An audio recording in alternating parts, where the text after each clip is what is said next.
Corona का काल है, चुनावी साल है और अब की बार बिहार विधानसभा का चुनाव होना है।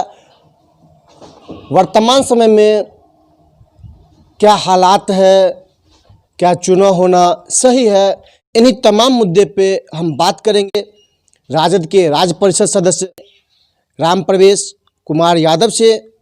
क्या कुछ कहते हैं सर? सबसे पहले न्यूज़ ऑन इंडिया में आपका स्वागत है। जी, आपका भी बहुत बहुत स्वागत है। सर, चुनावी साल है, तमाम पार्टियां अपने अपने हिसाब से कैंपेनिंग कर रही हैं और आप किस तरह कैंपेनिंग कर रहे हैं? जी, कैंपेनिंग हमारा जो है डिजिटल कैंपेनिंग और ख़ास करके इस पर जो है हम लोग काम कर रहे हैं। और जिस तरह से सरकार वैश्विक महामारी कोरोना के आड़ में चुनाव कराना चाह रही है, तो इसमें हम लोग सर्वप्रथम जो भी हमारे युवा साथी हैं, 15,000 युवा जो हमारे कैंपेन में जुट चुके हैं और 5,000 युवा साथी हम लोग के बूथ स्तर पर जुट चुकी है। और इसको लेकर के हम लोग एक सोशल मीडिया का भी टीम, जो कि सरकार जिन जिन मुद्दाओं पर विफल रही है उसको गिनाने के लिए, जो है जन जन तक उसको मैसेज फैलाने के लिए हम लोग वो कैंपेन चला रहे हैं। आपसे जानना चाहेंगे कि राजद जो बिहार विधानसभा चुनाव लड़ेगी, किस मुद्दे को लेकर चुनाव लड़ेगी? देखिए, चुनाव मुद्दा तो स्पष्ट है। जो भी वादे किए थे सब विफल रहा। भ्रष्टाचारी, महंगाई, बेरोजगारी, इन्हीं तमाम मुद्दों पर हम लोग जो है इस पर जो है सरकार को घेरने का ये है हम लोग का जो तैयारी है। और एक्चुअल में अगर कहिएगा तो बहुत ही यानी संकट के दौर से हमारी जनता जूझ रही है और जो भी वादे किए थे सब वादों पर विफल रहा है। कि निर्मली प्रखंड जो है कोसी नदी के में बसा हो, इस क्षेत्रवासियों को कितना समस्या होता है? एक तरफ कोरोना का कहर, दूसरी तरफ कोसी की लहर। किस तरह यहाँ के लोग अपने आप को ज़िंदगी यहाँ की व्यतीत कर रहे हैं? जी, बहुत ही यानी इनको कह सकते हैं बहुत ही ऐसा ज़िंदगी जीने के लिए जो है मजबूर है यहाँ की जनता। कोसी नदी के विभीषिकाओं का शिकार रहा है और कोसी के उदर में हम लोग बसे हुए हैं, निर्मली प्रखंड खास करके। और जो निर्मली विधानसभा है उसको 2 भाग में विभक्त करती है कोसी नदी। और इनकी जो इतिहास रही है, कोसी प्राधिकार भी बना लेकिन अभी तक लागू नहीं हुआ। और जो भी नेता हुए यहाँ के, वो अभी तक कहीं भी सदन में कोई भी जो है इस मुद्दा को नहीं उछाल सके, नहीं रख सके। और कोसी प्राधिकार का जो फ़ायदा होने वाला था वो अभी तक वंचित है।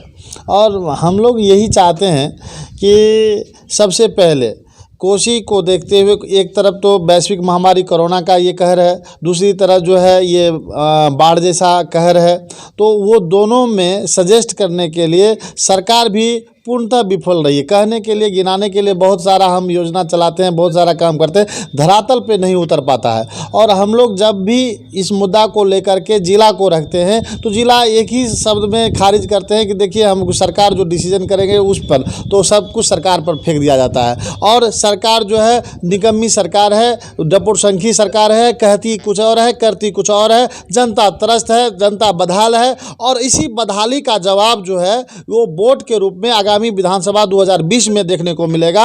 ये कहीं सुपौल जिला के, मैं दावे के साथ कह सकता हूं कि पूरे 5 के 5 सीट इस बार राजद के झोली में जाने वाला है। और हमारी कार्यकर्ता भी कमर कस चुके हैं। जो भी विफलता है उसको गिनाने के लिए, जन जन तक पहुंचाने के लिए पूर्णतः जो है अस्वस्थ हो करके, कमर कस करके फील्ड में उतर चुके। सरकारी शिक्षकों की क्या हालात है, इन मुद्दे पर हम आपसे इसलिए जानना चाहेंगे क्योंकि आप भी पहले एक शिक्षक थे। फिलहाल इस पे आपकी क्या प्रतिक्रिया, हम आपसे जानना चाहेंगे। जी, बहुत अच्छा मुद्दा उठाया आप। जहाँ तक शिक्षक की सवाल है तो मैं ये और जोड़ना चाहूँगा, शिक्षक के साथ साथ यहाँ के जो छात्र है, जो देश के भविष्य है, उनका भी बहुत बुरा हाल है।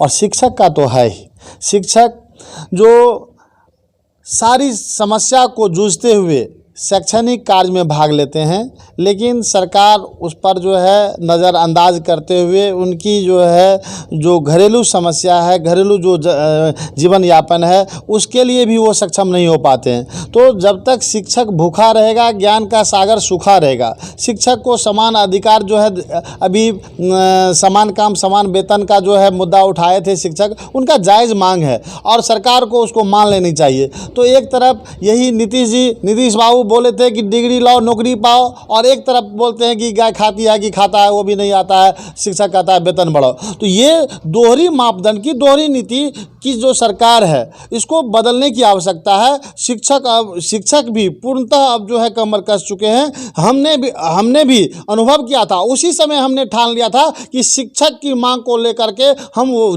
जहाँ तक राज्य सरकार की बात है, केंद्र सरकार तक है, हम लड़ते रहेंगे, और जब तक उनकी अधिकार नहीं होती है तब तक हम चैन की सांस। इसी उद्देश्य से हमने पहले जो है त्यागपत्र देकर के 2016 में राजनीतिक में आए, और हमारा भी यही सोच है कि जब तक शैक्षणिक व्यवस्था अगर सुदृढ़ नहीं होता है तब तक विकास की कल्पना करनी थोथली बातें होगी।